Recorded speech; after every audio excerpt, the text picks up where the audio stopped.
onto that disconnect and onto the reality in terms of the media and the reality in terms of, well, the rest of the world. To Real Clear Politics national reporter Caitlin Huey-Burns. We got the Wall Street Journal editor James Freeman, radio show host, very funny guy in his own right, by the way, Ben Kissel, perfect guy to have on a day like this. Our Ben, ended with you. Let me talk a little bit about that. I was only being half facetious, saying a lot of the stuff that we're seeing out there would have you believe we've surrendered our commitment to this planet. And I think in the New York Daily News, and the cover says it all, you know, Donald Trump, you know, all but drop dead and all of you die. What do you make of it?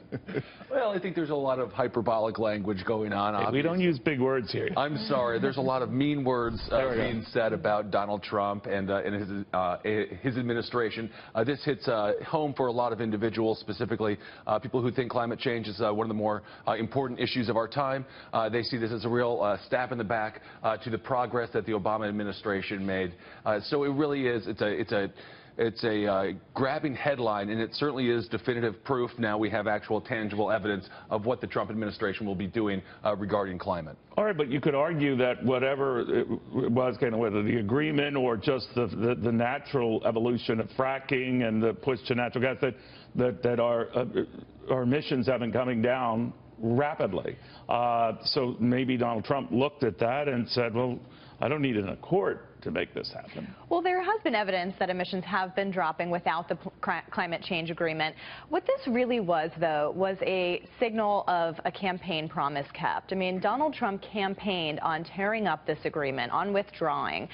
He talked about this a lot on the campaign trail. And so while there were reports of him kind of lingering, this decision lingering on, he had made up his mind while he was seeking input. And this is also, he's made lots of executive moves to help unravel Obama administration orders as it pertains to climate. That's a very good point, because that could have telegraphed this decision, or even if he had stuck with keeping in that club, he had already taken some of the teeth out. Exactly. And so, this speaks to a Republican Party base. I've talked to a lot of Republican strategists who say, look, this is going to be an effective thing with Republicans, most Republicans. But you also have this really interesting business divide. And that also speaks to a campaign kind of pledge that Donald Trump campaigned on, this idea of I'm not beholden to big business and that sort of thing. So I think that divide is really interesting. And, I also think this is going to be kind of a rallying cry among the Democratic base. Well, it depends on that corporate divide, who's in there. Exactly. James, your paper reported that there's frustration on the part of some CEOs who just said, enough with... Concerned about such things, has promised that maybe they'll reduce emissions sometime after 2030 if they feel like it. Yeah, I always love that. They're part of an agreement that calls for their putting some commitment into this, like 12, 13 years out. Yeah, and assuming you could even believe what they say about it then. This is one of those interesting phenomenons where politics make strange bedfellows with Elon Musk and Tesla and, of course, Tim Cook and Apple sort of siding with the environmentalists in this moment when it comes to these policies. One of the interesting things, though, is America First. This policy, it really isn't putting America first. I think right now, whenever America pulls out, there's always a power vacuum that's created. We're going to see the Germans, the Chinese really take a larger step in the direction of environmental protection, and at the end of the day, I think America has put themselves behind them, and I think we're not at the forefront of change and But does not being in this deal change the deal? The argument is that whatever efforts we've made, to your earlier point about bringing down emissions and all the rest, that stops with this. But we have a vested interest in it continuing anyway, don't we? I mean, sure. And this has been spurred on by just market factors anyway, the push for cleaner, cheaper fuel in this case.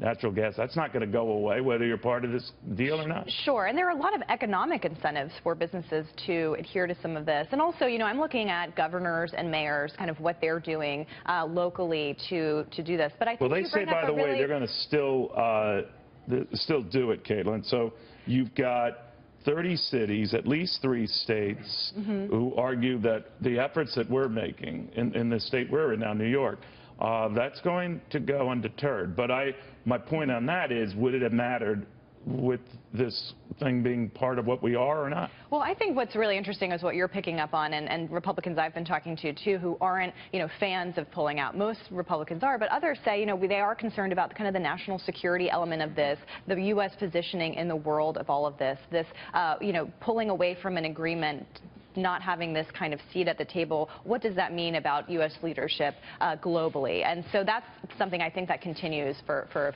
Do you think it does damage our relations worldwide? One of the conventional arguments was echoed by Macron in France, who said, well, I'm for making the world great again. They never really flipped over President Trump when he visited. They have less reason to like him now. And that we have now ceded a chance, they say, to extract cooperation on things like dealing with terror, on trade agreements and all the rest. I think that's a bit much, don't you? Or... Well, and look, this is not about making the world great again. This is about making it poorer. More than 1 billion people in the world live without electricity. So putting limits on our energy use is bad. But it has to be pointed out. The poor in a lot of those countries, their leaders are the ones who will be getting the money, and they don't have a good track record on that. Right. But just to emphasize, it is not government that has made the U.S. the world champion of reducing emissions. It is the frackers in Kaboyistan, North Dakota, and the Permian Basin in Texas who have driven the price of natural gas so low that it's replacing coal. You look at Germany, where they've done heavy environmental regulation. Coal is coming back because they disrupted their market so much, made electricity expensive. So despite the President Obama's best efforts, it was do you think American anything changes, though? I mean, the argument for staying and being part of this accord has always been, even on a symbolic level, it carries great value because it shows that you are part of a global commitment to this, and that when you opt out of it, you're telling the world it's not important to us. Yeah, I mean, it is strange. Again, we're with Nicaragua and Syria. We're the only 3 nations that are not in this deal. It's kind of a bizarre 3 nations. But you know, your mother probably said when you're a kid, if everyone is walking and jumping off a bridge, are you going to do the same? Well, you know, if it's a short bridge and there's a nice lake underneath it, perhaps. Yeah, and I'm a tall guy, so maybe I could live. But another thing that's interesting about this is it's just a symbolic gesture. It's going to take years before the pullout actually takes place. Exactly. And, but wasn't that the problem with the whole deal? It is just a voluntary commitment deal. It's not. Nothing was ratified in the United States Senate, just like the Iran deal. So it's not really a deal. So is this going to put the coal miners back to work in West Virginia, the same people that Hillary Clinton promised to put out of work? Or is this just political theater and it really doesn't mean anything at the end of the day? And I think that's a huge component to consider. Remember, the president had a Rose Garden address. I mean, there were definitely the theatrical elements of this are really important because he was trying to say, look, I campaigned on this. I'm unraveling a lot of what the Obama administration did. And so I think it's more a political statement. But it's an important one. I mean, especially globally. It's also an important one for him, saying that he is not intimidated by the Washington establishment. I think even beyond the I was issues seeing one here, commentator on another. I have to do my homework and look at other news networks, you know, and one of them was saying to the effect that if the president hadn't been treated so poorly and snickered at by those leaders when he was there, he might not have done this. I think that. Crazy. Well, look, I think Angela Merkel probably didn't help by playing to her domestic political constituency and baiting him on this issue. But I think, look, I disagree with the president. Let's be clear. She was lecturing. Yeah, and I disagree with him on a lot of trade and immigration issues. But I think this is one thing you have to admire, is that he is willing to stand tough even when really the whole world's political and media establishment is pushing in one direction, and it's the wrong direction. Not your media. I mean, I'm just saying, I mean, you raised that argument, among others, but you had time to get into with the reality of the agreement and what it means and the dynamic forces that Caitlin raised. So the media can do that. It has time to do both. You know, I have to say, Neil, I really hope that isn't the case, because we can't have a president so thin-skinned that he changes his political... What do you mean by that?